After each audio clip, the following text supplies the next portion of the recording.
What's up YouTube, Adam here, and in this video I'm going to be bringing you my full review of this, the beast that is the Lumia 1520.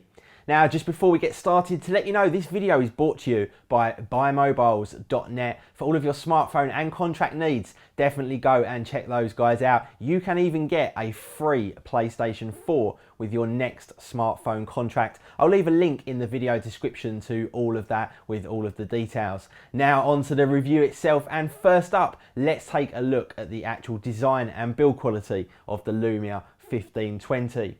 Now the first thing that you'll notice when you look at the 1520 is that it is literally made out of one piece of material, or at least that's what it looks like. There's no seams, no bezels. It is literally just one beautiful piece of material that encases all of the internals, and it really does feel absolutely premium when you hold it in the hand. As with all of the Lumia devices, the build quality is absolutely fantastic, and it really does give you that feeling of holding something expensive when you're using it. The build quality and also the design are absolutely fantastic on the Lumia 1520.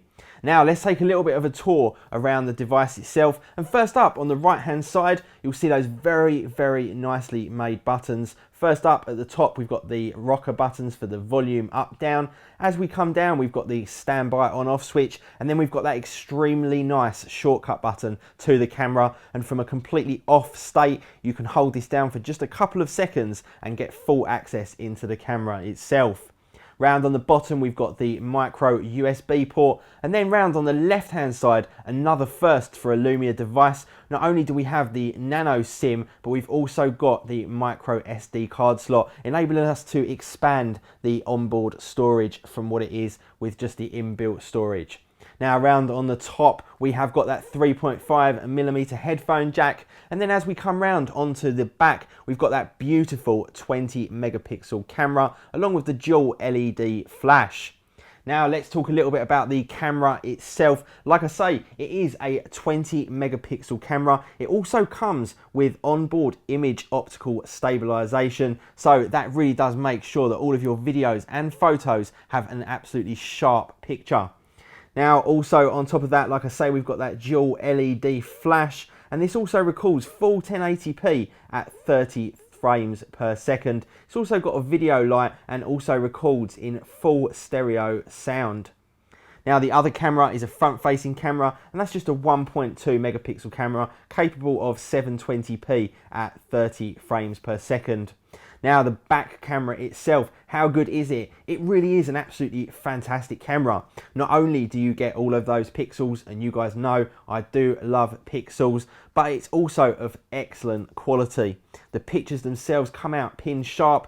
They really do have a lot of detail in them due to that large sensor size, and the video itself also has exceptional quality. Very pleased about the actual camera performance on the back of this 1520. Yes, it only has half the pixels of the 1020, but the actual quality really is right up there with the very best of smartphones in both video and photos. Now let's flip the phone over and come round to what I consider to be the most important part, and that is the screen. And again, Nokia really have hit the nail on the head with this beautiful screen. It's a full 1080p screen, the first in a Windows Phone device, and that comes in at 367 ppi, giving us an absolutely fantastic pixel density on this big 6-inch screen. This is an IPS panel as well, which is my personal favourite for screens, and it does give absolutely excellent pinpoint quality and also clarity and fantastic viewing angles. Also comes with Corning Gorilla Glass 2 and also that clear black display, making all of those blacks look absolutely perfect. The display itself really did impress me. Not just the actual pixel density, the clarity, the quality, but just how nice it is to actually look, and the colour accuracy really is tremendous on the 1520. Now as we go beyond the screen and start looking at the internals, again it astounds with fantastic specifications. We have got a 2.2 GHz quad-core processor with the Snapdragon 800, and also the very latest GPU, the Adreno 330, meaning that this device absolutely flies. The Windows Phone operating system itself is very, very well designed and optimized for any device, but with these specifications, it flies around all of your typical tasks that you throw at it. And if indeed you throw any kind of media at it, it absolutely chews it up and throws it out the other side.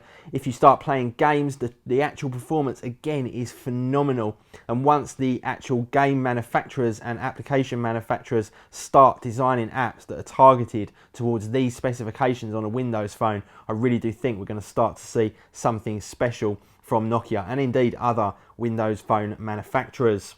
Now, does it have a battery that can cope with all of that performance?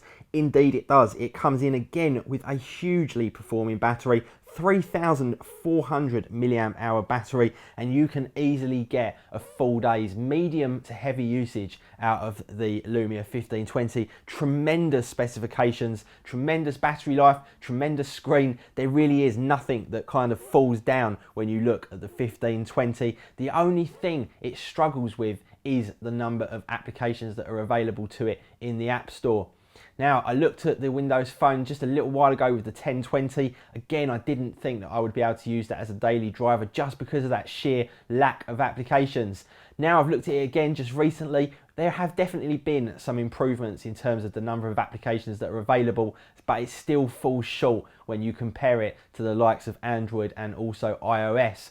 If those applications actually increased in number and quality and started to match up with Android and iOS, I really do think we would have a huge contender on our hands with something like this particular device, the 1520. I think that the hardware on this is an absolute beast. It really is the very best hardware that you can possibly get from a smartphone. I actually love the Windows Phone operating system. I love the tiles. I think the user experience is absolutely fantastic. It really doesn't glitch or halt at any time. It just flies through anything you throw at it. It really just is that lack of applications that kind of lets it down just that little bit. But my final opinion of the Lumia 1520 is that this is the best phone hardware that I've used all year, right up there with the iPhone 5S and also the HTC One. I think it's absolutely perfect in pretty much every single way. It just is those apps that let it down. But if you're not a huge hoarder of applications and a huge user of all of those different third-party applications, then you will love the Lumia 1520. Anyway guys, thank you very much for watching my full review of the Lumia 1520. Please do let me know your thoughts down in the comments. Please do hit that like button, it really does help me out. Subscribe if you're not already, and I will see you all in the next video. See ya.